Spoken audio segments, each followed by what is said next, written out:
Alors, j'aimerais vous dire que vous êtes très important. Chaque personne est importante et vous avez Jésus en dedans de vous.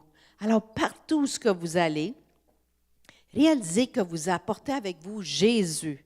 Puis même la personne la plus basse, je me rappelle du témoignage du psychiatre Jean Méhu, il avait dit, « Moi, je suis venu au Seigneur parce qu'il y a un patient qui est venu me voir, puis il venait régulièrement, puis il était tellement désespéré, le patient, mais il aimait Jésus. Et il était sauvé, c'était un chrétien. Et même dans son état, OK, souffrant, il parlait de Jésus, puis il voyait l'amour de Jésus dans ses yeux. Puis à travers ce patient, lui-même s'est donné à Christ et il était bouillant toute sa vie. Il demeure au Nouveau-Brunswick maintenant. Mais même à travers quelqu'un qui était au désespoir, l'amour de Jésus transperce. Alors, il faut que vous réalisiez que vous avez Jésus en dedans de vous. Et partout ce que vous allez, les gens reçoivent, ils voient que vous êtes différents. Puis c'est notre devoir d'être différents aussi. C'est très important qu'on garde notre joie, qu'on garde notre paix autant que possible. Puis aujourd'hui, j'aimerais parler un peu de la paix, la joie, mais déjà réaliser qui vous êtes, que Dieu habite en vous, Jésus habite en vous et que la puissance marche avec vous. C'est la puissance de Dieu. Gardez votre tête en haut, pas comme un snob, là, mais plutôt comme réalisant que Christ vous habite. Soyez sûrs de vous-même parce que Christ vous habite partout où que vous allez. Puis les gens ont besoin de vous, ils ont besoin de votre témoignage partout où que vous allez, même dans un bon état et dans un mauvais état. Mais on souhaite d'être dans un bon état. Puis savez-vous que Dieu veut que vous prospérez de la même manière que votre âme prospère. Alors, il faut voir à ce qu'on prospère. Puis j'aimerais parler de la joie aujourd'hui et du pardon. Parce que si on ne pardonne pas, mais Dieu dit dans sa parole que si on ne pardonne pas, lui ne nous pardonnera pas. Puis c'est normal que les gens, de temps à autre, nous blessent. Mais Dieu veut qu'on ne tienne pas rancune. À moins que vous isolez, vous ne serez jamais blessé. Mais Dieu ne veut pas qu'on tienne rancune, il veut qu'on garde notre joie. Si quelqu'un nous blesse, on dit juste, Seigneur, prends ça, Seigneur. J'ai vraiment mal. Apprendre à dire, Seigneur, prends ça, mais de ne pas le transporter puis venir en colère puis se revenger. Parce que se revenger, ce n'est pas Jésus. Jésus veut qu'on pardonne puis qu'on aime, même si on reçoit des coups à pleine face. Clac, clac, clac, des fois. Et d'aimer ceux qui, des fois, peuvent être un peu bêtes avec nous. Les aimer quand même, surtout s'ils sont dans notre maison. OK? Parce qu'il y en a qui vivent avec un mari, une femme ou des enfants qui ne sont pas sauvés, puis des fois, ils peuvent être un peu méchants. Et bien, à ce moment-là, juste les aimer et être doux. Comme la femme à Smith Wigglesworth, Polly, qui aimait tellement, il y a eu des années rétrogrades, mais il avait dit de ne pas aller à l'église. Je vous avais déjà conté ça, hein? De ne pas aller à l'église, puis elle aimait le Seigneur, elle aimait tellement qu'elle y allait pareil. Puis il a dit, si tu y vas encore, aujourd'hui, je te garantis que je t'embarque en dehors, tu vas dormir sur le balcon. Puis elle a été sur le balcon, c'est là qu'elle a dormi, la porte était barrée. Puis quand il a ouvert la porte, le matin, elle est rentrée, puis elle a fait des œufs et du bacon avec beaucoup d'amour. Elle n'a pas dit, garde, t'es méchant, tu m'as laissé dehors, moi je suis une chrétienne. Mais elle l'a gagné avec l'amour. Et un jour, il a été sauvé, il est revenu au Seigneur, puis il a servi Dieu de tout son cœur, il était fervent et il a emmené beaucoup d'âmes à Christ. Il était très, très, très sensible au Saint-Esprit. Et il a ressuscité peut-être 17 morts. Et qui veut être utilisé par Dieu? Alors, c'est de répondre par l'amour. Répondre par l'amour, quoi que ça soit. Le plus que vous allez répondre par l'amour, le plus Dieu peut vous utiliser. Le plus que vous vous mettez en colère quand les gens viennent contre vous, bien, Dieu est comme sur stop un petit bout de temps, dans notre temps de colère. Amen. Alors, il ne faut pas prendre ce chemin-là. Il faut prendre le chemin de l'amour. Et l'amour ne devient pas irrité. Ça se peut que pour un moment, on peut être irrité. Mais après, il faut se calmer et dire, Seigneur, prends cette situation-là. Comme le chant qui dit, oui, prends tout, Seigneur. Prends mon cœur, prends mon âme. Et c'est le plus qu'on se laisse comme presser comme un citron, le plus qu'on devient beau, belle, dans les mains du Seigneur. Alors, il faut apprendre à juste répondre par l'amour. Et je pense à une histoire une histoire vraie. Il y a un prédicateur qui allait prêcher à quelque part. Puis, il était l'invité principal. Puis, la dame qui plaçait les gens dans le stationnement, elle lui a dit, bien, tu ne peux pas stationner ici, proche de la porte. C'est là qu'il allait. On lui avait dit de stationner proche de la porte. Puis, il pleuvait à Sio. Elle a dit, il faut que tu stationnes en dehors du parking, loin, loin là-bas, là, dans les rues là-bas. Elle ne savait pas qu'il était l'invité. Puis, il n'y avait pas de parapluie, rien. Il était stationné l'auto bien loin. Ouais, oui. Et il était stationné bien, bien loin.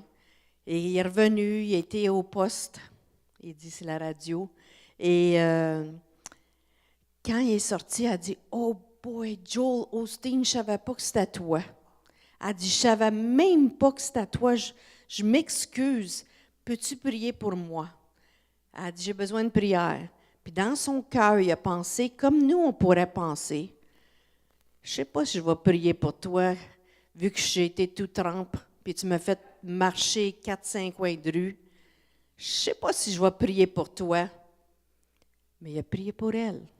Tu vois, alors tous les jours, il peut arriver des choses comme ça, mais c'est d'aimer les gens quand ils font quelque chose qu'ils ne devraient pas.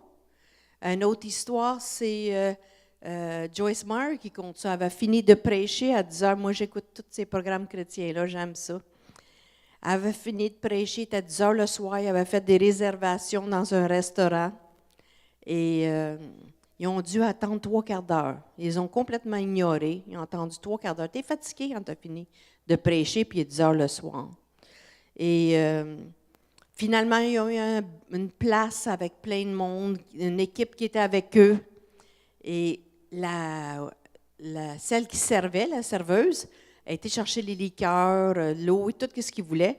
Puis, elle était tellement nerveuse, là, parce qu'elle savait qui était assis là, puis c'était son premier soir, qu'elle a tout échappé le cabaret complet sur son mari, à Joyce. Dave, il avait une belle habit, puis tout. Puis lui, comment il a répondu? OK, il aurait pu crier. On est des humains. Il aurait pu dire, pourquoi tu as fait ça? Tu ne réalises pas, j'ai une belle habit. Mais non, il a juste dit, mais c'est correct, va chercher d'autres choses à boire, puis ça va aller. Puis quand il est revenu, il a vu comment il était tellement plein d'amour, les gens à table, que c'était une rétrograde pour redonner son cœur à Jésus. Et comment c'est important, comment qu'on agit. Je pense à moi-même, à un moment donné, j'avais eu un accident avec un auto 18 roues, un gros camion, et qui nous avait frappé face à face. Et c'est parce que le chauffeur, il était dans l'une. Alors, ça n'aurait pas dû arriver, mais parce qu'il était dans l'une, c'était deux voies qui se rencontraient face à face. Mais parce qu'il était dans l'une, il y avait quelqu'un de stationné en avant, il descendait une colline, puis il n'a pas vu qu'il y avait quelqu'un de stationné là. C'était le facteur. Fait qu'à la dernière minute, il a dû tourner sa roue, puis ça a rentré direct sur nous. L'auto était scrappée. Mais à cause de la réaction de moi, et je ne veux pas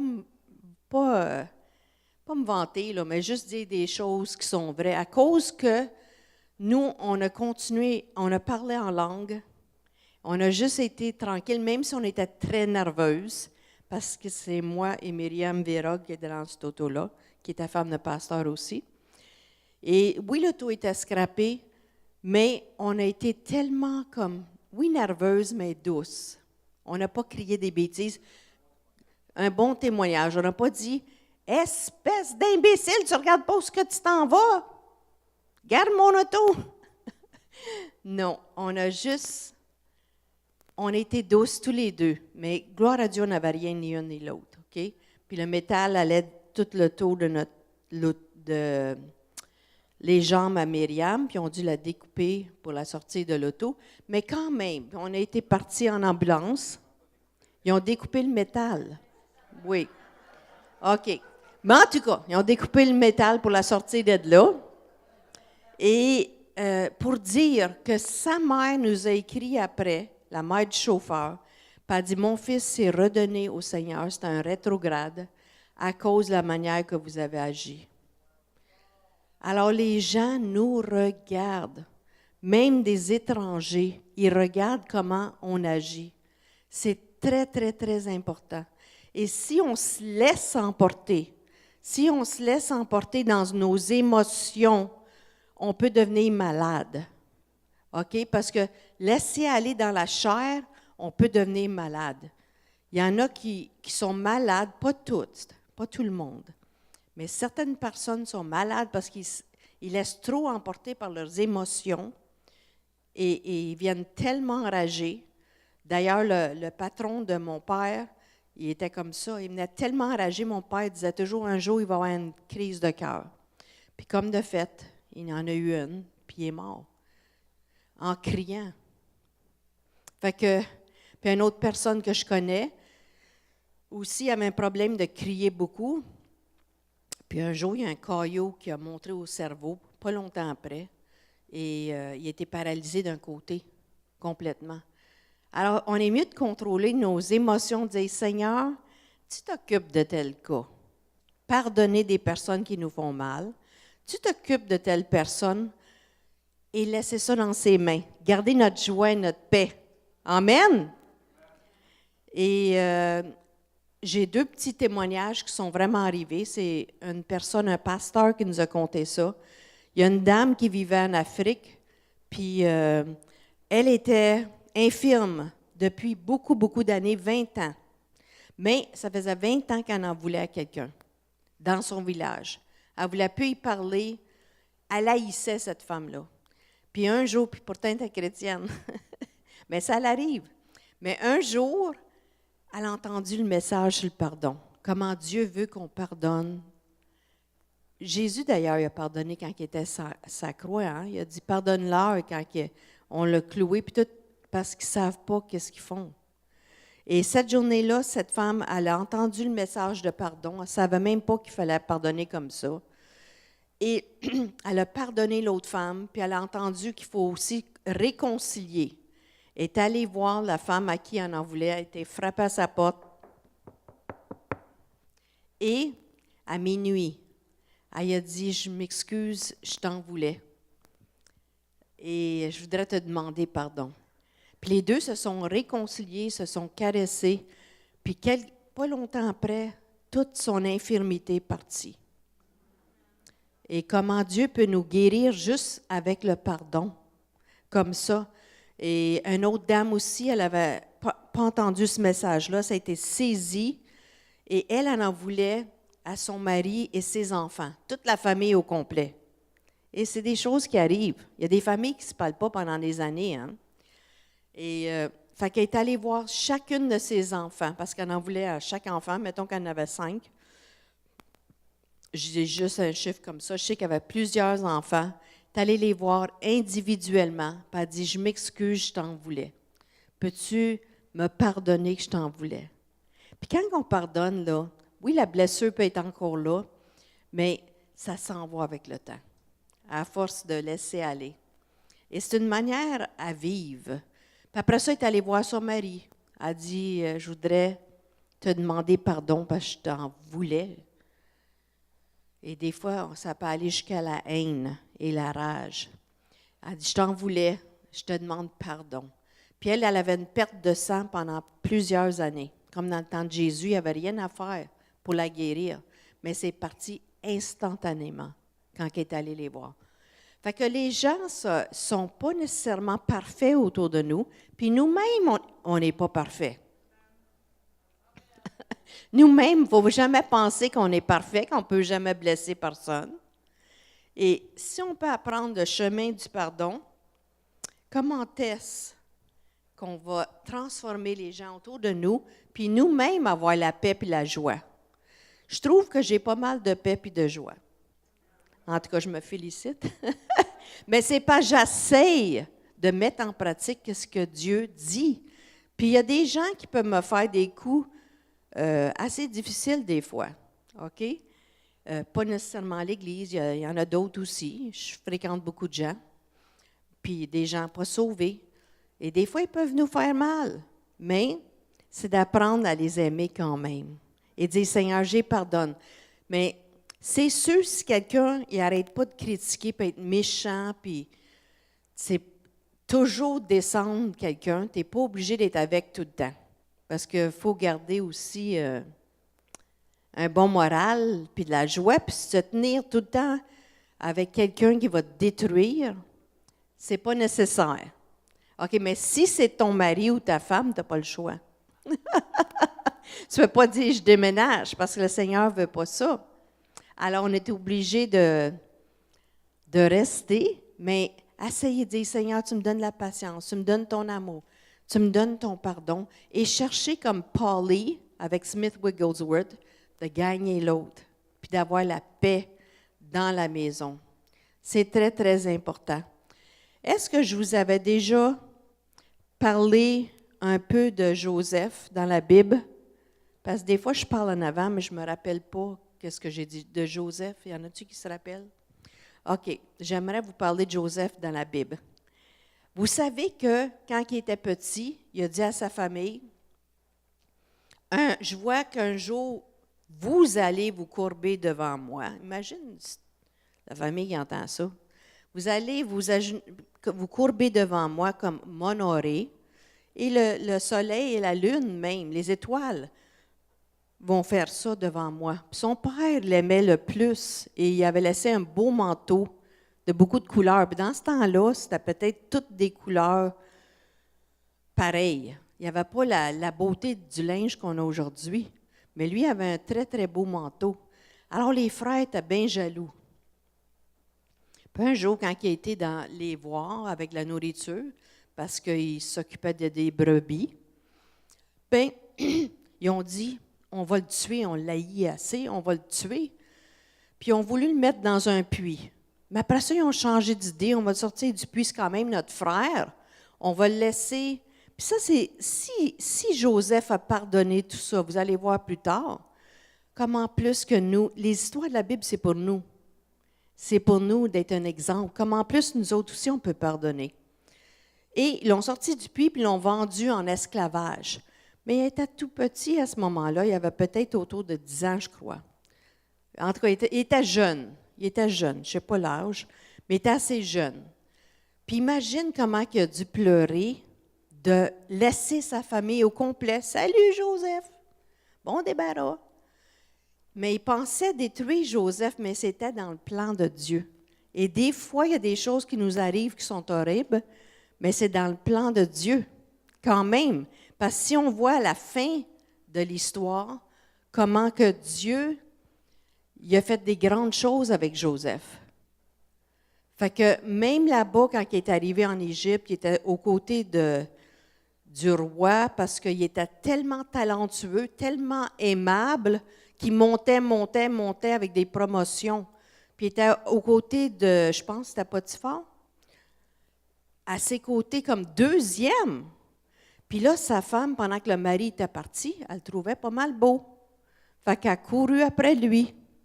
Puis elle voulait coucher avec. Ça arrivait dans ces temps-là aussi. Et lui, il était tellement intègre. Il a dit, jamais je ferais ça. Il s'est sauvé. C'est arrivé une couple de fois. Mais une fois, elle voulait se revenger parce qu'elle était enragée qu'il se sauverait comme ça. Elle pensait le contrôler. Mais, fait qu'elle a dit à son mari qu'il avait essayé de coucher avec elle, mais c'était pas vrai du tout. On parle de l'histoire de Joseph. Et à cause de ça, on l'a mis en prison. injustement. Est-ce que ça vous est déjà arrivé quelque chose d'injuste dans votre vie? Sûrement parce que ça nous arrive toutes des choses injustes. En prison encore, il a monté de niveau. Au lieu d'en vouloir, puis vivre dans la rancune, la revanche, il a monté de niveau en prison. Puis il interprétait des rêves des gens, parce que Dieu, il donnait ça, d'interpréter des rêves. Et Dieu vous donne des dons aussi. Vous avez des dons. Et un jour, il est sorti de la prison parce qu'il a interprété le rêve du roi. Et c'était quoi qu'il était pour avoir 7 ans d'abondance, 7 ans de misère, de famine. Et c'est là que ils ont tous récolté le grain pendant les 7 ans d'abondance. Puis après ça, c'est là que sa famille est venue parce qu'il était après crever de faim, il n'y avait plus rien. Puis ils se sont courbés devant lui. Oh mon Dieu, que ça lui a fait mal. Il a commencé à pleurer. Il est parti se cacher, puis il a pleuré parce qu'il a vu que c'était sa famille qui était rendue à ses côtés, qui se sont courbés. Mais les autres ne savaient pas que c'était Joseph. Ils ont dit, « Hey, nous, au secours, on a besoin de grains. » Et il a dit, « Ben, tu vas emmener le plus jeune de tes frères, puis c'était le favori du père encore. Tu vas emmener lui, puis seulement là, je vais vous donner du grain. » Mais c'est parce que... Oui, mais il a dit, « Je vais vous en donner encore du grain, excusez. » Et ils sont revenus avec le frère parce qu'il était pour mourir.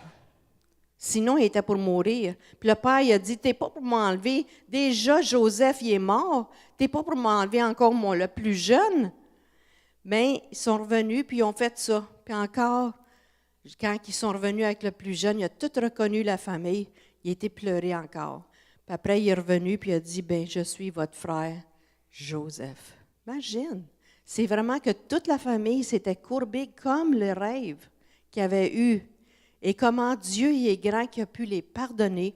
Puis il a dit, « Tu reviendras avec ton père, puis vous allez vivre dans l'abondance. » Il les a bénis. Et Dieu dit de bénir ceux qui nous font du mal. Ça a-tu de l'allure? De les bénir, de leur donner de l'abondance, de leur donner de la faveur à ceux qui nous font du mal. Et toute la famille a vécu dans l'abondance à cause de ça. Et il y a des gens autour de vous qui pourraient vous faire perdre votre joie, comme lui, comme Jésus qui était sur la croix. Mais le Seigneur veut qu'on garde notre joie, puis qu'on soit heureux. Savez-vous que la vie, c'est 10% qu'est-ce qui nous arrive et 90% comment on réagit à qu'est-ce qui nous arrive. Savez-vous ça? On a tous des coups. Je ne sais pas si vous allez dans les hôpitaux regarder les gens, il y en a qui ont toutes la même chose, mais pourquoi il y en a un qui est heureux quand même, puis les autres, peut-être même ils sacrent contre Dieu. Alors, comment vous réagissez à qu'est-ce qui vous arrive? Est-ce que vous êtes quand même joyeux? C'est important. C'est là qu'on voit la personne mature, c'est celle qui est joyeuse. Malgré, qui pardonne malgré. Puis Dieu va les faire monter de plus en plus haut avec sa faveur. Parce que ça plaît à Dieu quand vous agissez comme ça. Savez-vous ça? Ça plaît à Dieu quand vous agissez comme ça.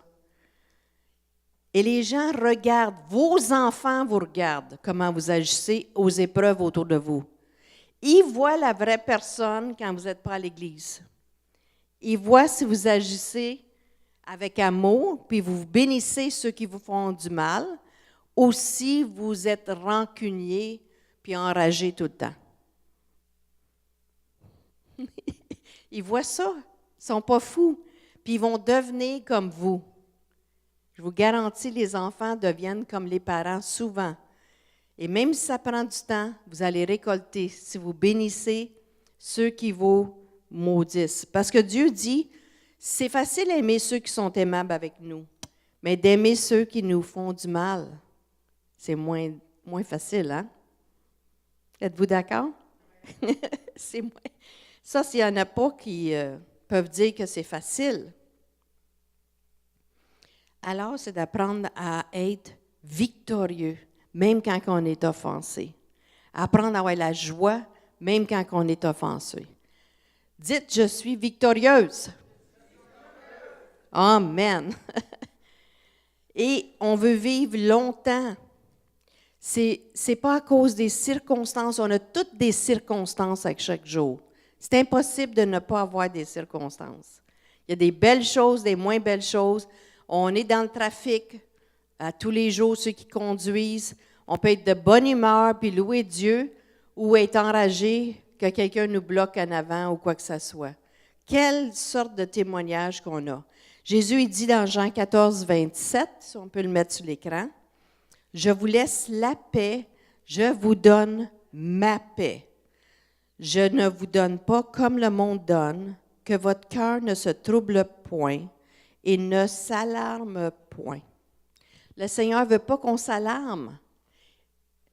Il ne veut pas qu'on fasse des crises de panique ou quoi que ce soit. Il veut qu'on reste calme. Que notre cœur, alors c'est de veiller sur notre cœur qu'il ne vienne pas serrer, mais au lieu qu'il y ait la paix, la joie, que notre cœur ne se trouble pas. Il n'a pas dit qu'on n'aurait pas de trouble. Il n'a pas dit que tout irait tout le temps bien. Il a pas dit, même je trouve qu'à travers les troubles, même si je n'aime pas ça de l'avoir, on grandit. Quand que tout va bien, on dirait qu'on glisse. Ouh, c'est le fun, la vie. Mais quand il y a des problèmes, bien, ça nous change, ça nous transforme de gloire en gloire. Et si on regarde l'apôtre Paul, il a souffert lui aussi. Il a été mis en prison dans 2 Chroniques 11, 24. On voit comment que 2 Corinthiens, 11, 24. Comment est-ce que Paul il a eu tellement de souffrances dans sa propre vie? Et nous, on est tellement gâtés ici au Québec. Je ne sais pas si vous regardez aux Philippines tous les problèmes qu'ils vivent. C'est pas drôle, hein? Ils ont tous perdu leur maison, la boue qui est par-dessus tout, les inondations. Nous, on est gâtés ici. Alors, comment plus qu'on devrait avoir la joie? La joie, garde Paul, il a reçu, je vais juste en lire une petite partie, 40 coups moins 1, plusieurs fois. Il a été battu de verge. Une fois, j'ai été lapidé. 3 fois, naufragé. J'ai passé 1 jour et une nuit dans l'océan. Qui aimerait ça, être dans l'océan? Tu ne sais même pas si tu vas t'en sortir. Il était en péril. En tout cas, exposé à la faim, la soif, des jeûnes, le froid, la nudité. Et c'est aussi qui me donne toutes les églises. Les églises, des fois, donnent des soucis. Parce qu'on aime tellement. Et le Seigneur veut qu'on garde notre joie. On ne vit pas dans ces temps-là. Il veut qu'on ait sa paix, sa joie.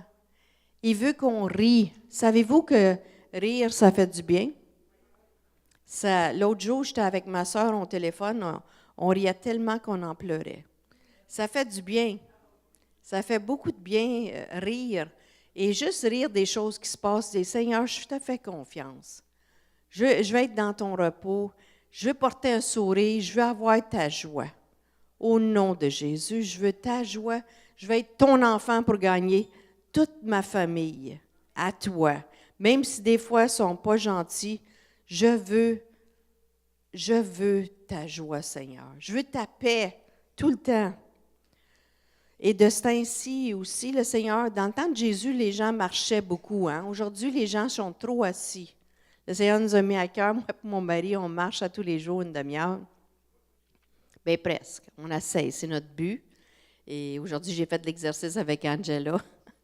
Alors, aussi, marcher, c'est bon pour le mental. Bouger un peu. Bouger un peu. Dans le temps de Jésus, il allait d'un village à l'autre. Les gens ne restaient pas juste assis, sans bouger comme nous. C'est bon pour le mental aussi. Et pas regarder les défauts, les manquements partout, mais dire, Seigneur, merci que je suis béni. Apprécier aussi. Je trouve qu'aujourd'hui, on n'apprécie pas assez. Apprécier Si vous êtes en appartement, mais au moins vous avez ça. Il y a des places qui vivent sur la terre. Il n'y a rien. Ils vont laver leur linge dans la boîte. Nous, on est gâtés pourris ici. Juste dire, Seigneur, merci que je vis au Québec, mais que je puisse bénir les pays qui sont pauvres. Je sais qu'en ce moment, et ça fait des années qu'on fait ça, on envoie 400 pièces par mois en Haïti. Et aussi, on soutient le ministère de Lise Brossard à côté qui aide les enfants, les personnes qui ont monoparentales, qui tombent enceintes. Il y en a qui viennent ici à l'église de ce monde-là. Mais bénir ceux qui ont besoin d'aide, toujours être prête à aider quelqu'un. Toujours. Même j'aurais à cœur qu'un jour, on a aidé des gens, non seulement dans l'église, mais à l'extérieur, laver leur appartement, les aider, encourager les gens, c'est tellement important. Alors, c'est ça que j'avais à cœur pas mal à dire aujourd'hui, de juste chercher d'être une bénédiction pour les autres, puis garder notre paix et notre joie en tout temps. Et ça commence premièrement chez nous, dans notre maison. C'est eux autres qui nous voient la vraie personne. Puis quand quelqu'un lève le ton autour de vous, gardez le ton calme. Revenez avec un calme, avec de la joie. Pas lever le ton et arriver les deux agressifs que ça se crie après. C'est pas Jésus. Amen. Y a-t-il un chant, Robert, qui est peut-être être comme Jésus, ou je sais pas, là, mais d'être de plus en plus comme le Seigneur. Puis gagner nos enfants pour ceux qui en ont, par l'amour qu'on a, puis avec la foi, la joie qu'on a aussi.